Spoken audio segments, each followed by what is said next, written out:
Let's conclude this week's discussion of the medication experience by looking at what may be the worst case scenario, and that relates to prescription drug misuse and abuse. I want to begin by looking at some national data from a thing called the National Survey on Drug Use and Health. It's done by a group called the Substance Abuse and Mental Health Services Administration, or SAMHSA. They do it every year. It's a huge national study. The sample size is about 70,000 people. They do face-to-face interviews with those 12 and older to learn about their use of drugs, and particularly in this case their use of illicit drugs. So let's look at 2011 data. They asked people in this big national survey, in the past month, have you abused something?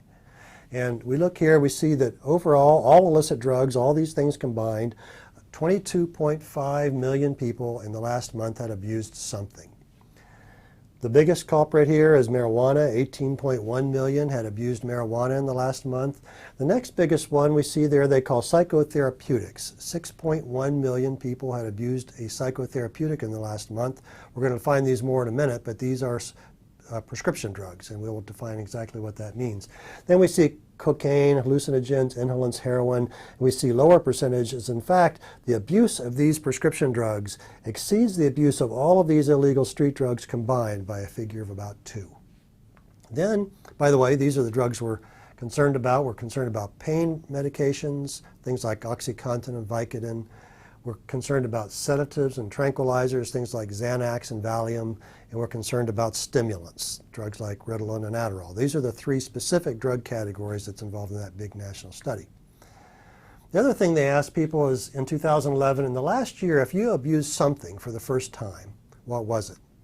We find that here we have on the far left, the biggest bar is marijuana. On the y-axis there we have numbers in thousands, and we see that for marijuana, about 2.6 million people initiated abusing for the first time with that substance, marijuana.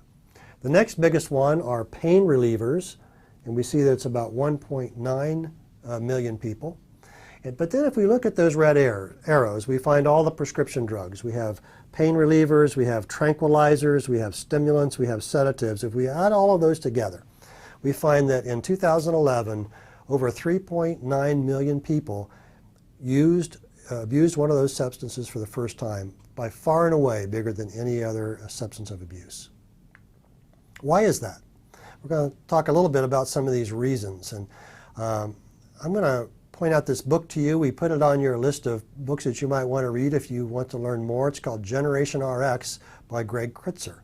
And Greg uses this phrase in his book called Pharmaceutical Populism, or a culture of self-diagnosis and self-prescribing, actually a growing culture of self-diagnosis and self-prescribing. Let's think about all the data we've learned this week about how many pharmaceuticals we use, all the adverse drug events that happen from them. We are a drug-taking culture. We expect quick fixes. We see prescription drug ads on television when we turn that on this evening or whenever you watch it. One of only 2 developed countries in the world where that happens. We believe that this use of medications has kind of become normalized. It's just part of our day-to-day life. We start to forget that there's a reason for the prescription and that we need to use these with care. They can help us for sure, but they can hurt us as well. I call this a perfect storm for abuse because we have, in this case, relatively easy access to these substances, these prescription drugs. We know that most people, about 70% who misuse or abuse them, get them from family or friends, often for free. So that means often from your medicine cabinet, for example. So we have to think about educating people about how you store medications safely and then how you dispose of them when you don't need them anymore so people don't abuse them. And then we have lots of misperceptions around addictive potential, legality, and safety. Let's kind of explore some of those here in the next few minutes. Here's a poster that we use on our campus, and people have used in other places as well, developed by Dr. Nicole Quick here at our college with some students. And there are a series of these bulletin board panels, but here's one that I want to give you to kind of get at this issue of misperceptions of safety. Let's look, for example, at the chemical structure of OxyContin and the chemical structure of heroin. We say in our work that certainly it doesn't take a chemistry major or a chemist to look at those and say, they look a lot alike. In fact, they are a lot alike. So take a look at their chemical structures. They're more similar than you might think. So when we think about legality and we think about addictiveness and we think about safety, we need to keep those kinds of parameters in mind. I want to look at some other kind of direct data relating to safety. So if we think there are misperceptions of safety and we have national data that tells us that, let's look at some things that might bust that myth. Here's some data collected from SAMHSA, again, the Substance Abuse and Mental Health Services Administration. On the x-axis we have years ranging from 2004 to 2009. And on the y-axis we have estimated number of visits to emergency departments involving illicit drugs or non-medical use of pharmaceuticals. So ranges from 100,000 visits to 1.4 million visits. The blue line are ED visits due to the misuse of and non-medical use of pharmaceuticals. The orange line is ED visits involving illicit street drugs. We find that in 2007 those lines crossed. As a matter of fact, now we know that more visits to emergency departments in the United States are due to the non-medical use of pharmaceuticals than to the use of street drugs. I mean, isn't that kind of shocking? I think a lot of people don't get that. Here's some data from the Centers for Disease Control going from 1990 through 2008 on the x-axis and looking at the death rate per 100,000 population on the y-axis, ranging from 2 up to 12. And we see that from 1990 to 2008, drug overdose deaths in the United States have more than tripled. They've gone from about a little bit less than 4 deaths per 100,000 up to about 12 deaths per 100,000. So ED visits certainly have gone up, but also the more critical and final negative outcome being death. Now, and we know that I've said this to you earlier in the course, reported in the LA Times on September 18, 2011, again from CDC data, telling us that drug deaths now outnumber traffic fatalities in the U.S. So drug overdose is now the leading cause of accidental death in the country. More people die from that than from motor vehicle accidents. About 100 people per day in the United States die from drug overdoses. That's about 1 every 15 minutes. And again, as I said to you earlier, these are all drugs, but pharmaceuticals play a part in virtually all of them. And we talk about deaths. Again, CDC tells us for every death, we got some other big problems. For every death, we've got about 10 treatment admissions due to abuse. We have about 32 emergency department visits due to misuse, 130 people who are abusing, and over 800 who are non-medical users. So deaths, awful. It's a big problem, but kind of the tip of the iceberg. So Shrek said to Donkey, he said, ogres are like onions. And Donkey said, why? Because they stink and they make you want to cry? And the ogre said, no, onions have layers and ogres have layers.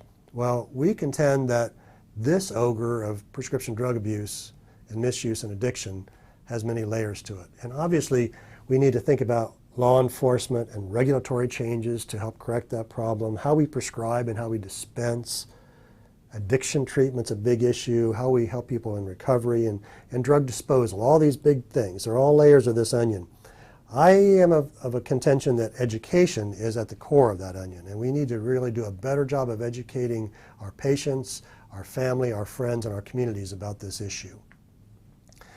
Here's a report that you can get for free on the internet. If you Google the Office of National Drug Control Policy Prescription Drug Abuse Prevention Plan, it's called Epidemic, Responding to America's Prescription Drug Abuse Crisis. You can download this for free. I think it's like 11 or 12 pages, published in 2011. They focus on 4 things. The first being education, that we need to do a better job of educating the people. Secondly, it focuses on prescription drug monitoring programs, meaning data we collect on prescribing and dispensing that allows prescribers and dispensers to have a better sense for your background and your record in terms of having these kinds of substances, these controlled substances filled. That we need to think about proper medication disposal and law enforcement. But top of the list, again, being education. I am very passionate about this particular problem because I spend a lot of my professional time right now working on issues to help try to fix it. And we have a thing called the Generation X initiative at our university, and it's being used around the country. And I invite you to join us. It's about preventing the misuse and abuse of prescription medications. You can find us at this URL, go.osu.edu/generationrx. And on that website you'll find all kinds of tools that can be used to educate from the very young to the very old about this issue. And we would invite you to join us in this cause and have a look at those resources and use them as you can. They're free and they're ready for you to use, and it should be quick and easy to use as well. And then does this make a difference? So here's some data we published in a thing called the Prevention Researcher in 2012, showing that a high percentage of those who go through these educational programs, like 80 to 90%, are more aware of the dangers of prescription drug abuse, less likely to share their medications, less likely to use prescription drugs that are not prescribed for them, and understand that using someone else's drugs can be harmful. Here are our pharmacy fundamentals for today. Controlled substance. So the medications that we're concerned about in these things that we just talked about with prescription drug abuse in particular are controlled substances. These are drugs or other substances covered by special federal regulations to prevent diversion or abuse. They are called Scheduled 1 through 5. Schedule 1 includes drugs with no currently accepted medical use and high potential for abuse, a drug like heroin, for example. Drugs in Schedules 2 through 5 have currently accepted medical use and treatment with lowering potential for abuse as we go down the numbers. This is from the Drug Enforcement Administration, which is our next pharmacy fundamental. DEA is an agency under the U.S. Department of Justice which enforces controlled substance laws and regulations.